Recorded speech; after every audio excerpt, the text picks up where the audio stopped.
ایمان جو ہے اللہ پر اور یقین اس بات کا جو کچھ ہو رہا ہے اللہ کے اذن سے ہو رہا ہے، اور یقین اس بات کا جو کچھ اللہ کر رہا ہے اس میں خیر ہے، بیدک الخیر۔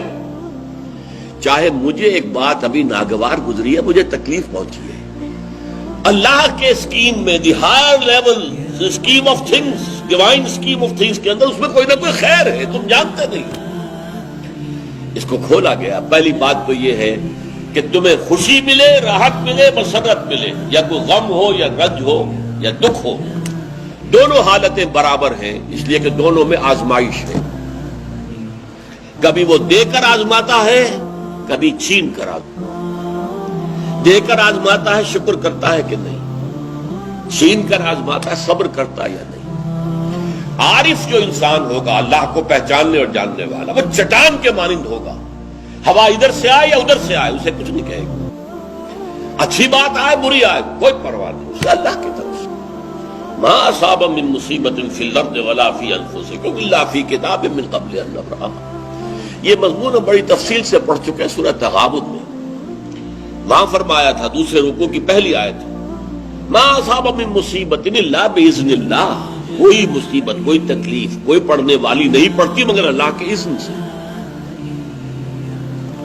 ما اصاب من مصیبت الا باذن اللہ ومن یؤمن باللہ یہدی قلبہ، اور جو اللہ پر ایمان رکھتا ہو اللہ اس کے دل کو ہدایت دے دیتا ہے۔ ہدایت چٹان کہ ادھر کی ہوا آئے یا ادھر کی آئے اس میں کوئی جنبش نہیں ہوگی۔ جتنا انسان دیکھیے ایک ہوتا ہے فوری طور پر ایک ریفلیکس ایکشن کی حد تک متاثر ہو جانا، یہ تو ہوگا۔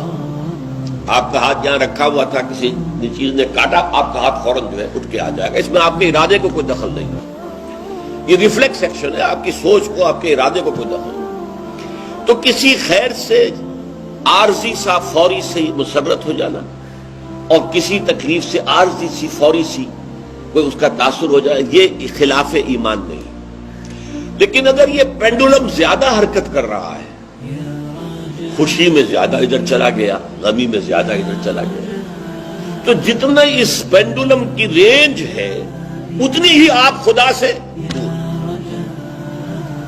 اصل تو وہ چٹان ہوگی کہ جو بالکل متاثر، لیکن یہ کہ فوری سا تاثر یہ قابل معافی ہے، لیکن یہ زیادہ ادھر سے ادھر، ادھر سے ادھر، خوشی ہو گئی تو اترا رہے ہیں، پھولے نہیں سما رہے، پاؤں زمین پر نہیں پڑ رہے، اور اگر غم آ گیا ہے تو بالکل مایوس ہو کر بیٹھ گئے ہیں جھاگ کی طرح، کمر ہمت ٹوٹ گئی ہے، واویلا ہے، شیون ہے، فریاد ہے، ہاں اے فلک پیر جواں تھا ابھی عارف، کیا تیرا بگڑتا جو نہ مرتا کوئی دن اور، یہ فلک ناہنجار، یہ فلک کج رفتار، اس نے ہم پہ کیا کر دیا۔ یہ ساری باتیں جو ہے یہ اللہ سے محجوب ہونے کی علامت ہے۔ اب اس میں بھی درجے ہیں کئی۔ دیکھیے پہلی بات یہ ہے کہ خوشی والی بات ہو، غم والی بات ہو، دونوں برابر ہیں، کیونکہ یہ بھی آزمائش، وہ بھی آزمائش۔ یہ بات سورۃ الفجر میں کہی گئی بہت خوبصورت انداز میں۔ اللہ تعالیٰ نے انسان کی تھڑ دلے پن کی شکایت کرتے ہوئے، شکوہ کرتے ہوئے کہا فَأَمَّا الْإِنسَانُ إِذَا مَا ابْتَلَاهُ رَبُّهُ فَأَكْرَمَهُ وَنَعَمَهُ فَيَقُولُ رَبِّي أَكْرَمَنِ۔ اس انسان کا حال عجیب ہے، جب اس کا رب اسے آزماتا ہے اور عزت دیتا ہے، نعمتیں دیتا ہے، تو کہتا ہے میرے رب نے مجھے بڑی عزت دے دی۔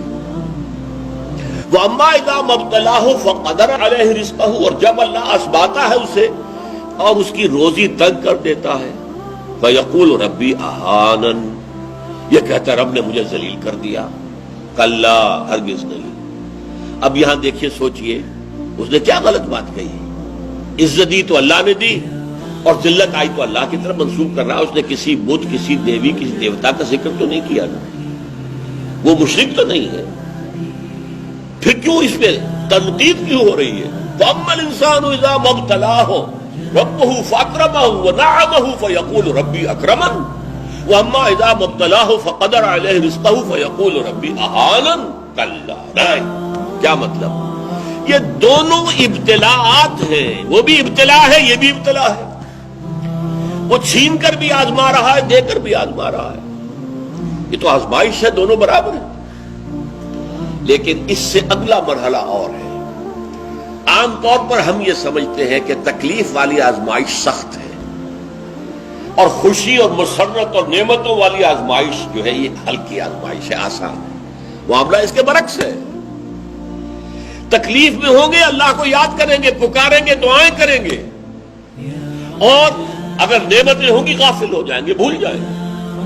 کون سا امتحان زیادہ سخت ہوا نتیجے کے اعتبار سے؟ تکلیف والا امتحان زیادہ سخت نہیں ہے. مسرت، کثرت ہر شے کی، یہ چیز زیادہ نقصان دہ ہے، زیادہ بڑا امتحان ہے.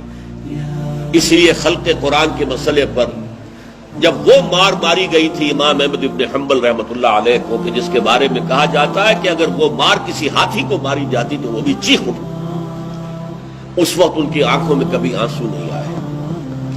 پھر جب حکومت بدل گئی اور اب دارالخلافہ جو ہے اس میں وہ شخص متمکن ہے کہ جس کا نظریہ وہ خلق قرآن والا نہیں ہے، اب خلیفہ ایک آدمی کو بھیجتا ہے اشرفیوں کی تھیلی دے کر، یہ ہدیہ ہے، یہ نذرانہ ہے، جا کر احمد ابن حنبل کو دے آؤ. جب اس نے آ کے پیش کیا رو پڑے، اے اللہ میں اس آزمائش کے قابل نہیں، یہ آزمائش سخت ہے. کہیں سے انعام پا کر حکومت سے پھر حق پر قائم رہنا مشکل ہو جائے. یہ ہے وہ صورتحال. ما اصاب من مصیبت فی الارض ولا فی انفسکم الا فی کتاب من قبل ان نبرأها ان ذلک علی اللہ یسیر لکی لا تأسوا علی ما فاتکم ولا تفرحوا بما آتاکم واللہ لا يحب كل مختال فخور. اور اللہ تعالیٰ کو شیخی خورے، فخر کرنے والے، اکڑنے والے بالکل پسند نہیں. الذین یبخلون ویامرون الناس بالبخل، جو اس حجاب میں آ جاتے ہیں وہ بخل کریں گے. دولت ہی سب سے بڑی شے ہے، سنبھال کر رکھو، خرچ کرو گے تو ختم ہو جائے گی، دولت کی بنیاد ختم ہو جائے گی. اپنی تجوریوں کو بھر کر رکھو، خالی نہ کرو.